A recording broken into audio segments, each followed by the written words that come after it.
Hello mga suki, for today's video, time out muna sa mga paninda natin. Tara, samahan ninyo ako gumawa ng school project ng aking bunsong anak.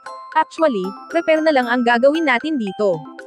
Kasi itong project na ito, ako din nag-repair at nagbago ng ibang details nito, noong nursery pa, ang panganay kong anak, ngayon grade 3 na siya, 4 years din lumipas, at naabutan pa ng bunso kong anak.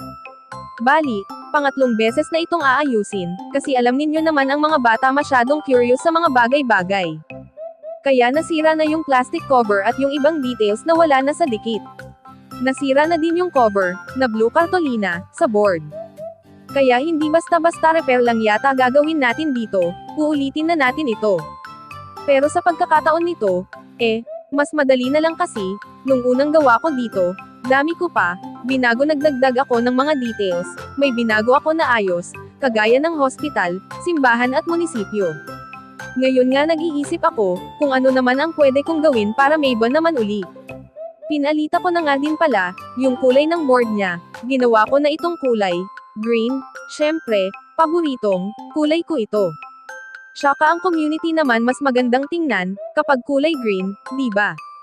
Isa nga din pala, dati, ang paglagay ng arco nito ang naidagdag kong details, kasi wala nito, noon, yung pinakabakod lang ang meron nito. Oo, suki, kung mapapasin mo ang bakod nito ay yung placemat, na gawa sa wood. Pero kung marunong ka gumawa ng maki, ito yung ginagamit pang roll hehe. Pagkain na naman naisip ko hehe. Ang galing nga ng unang nakagawa nito.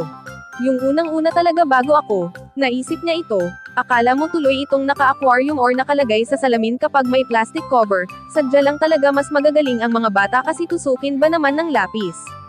Talaga naman masisira, ini sa isa ko nga ang mga ilalagay natin, kung para malaman natin kung ano yung ire-repair, tingnan mo ito suki, naglagay nga din pala ako ng Jollibee, syempre paborito ng mga bata, itong board ng playground, ito pa yung curtain ng gatas ng panganay ko, hay, ang flag ng munisipyo na wala na hehe.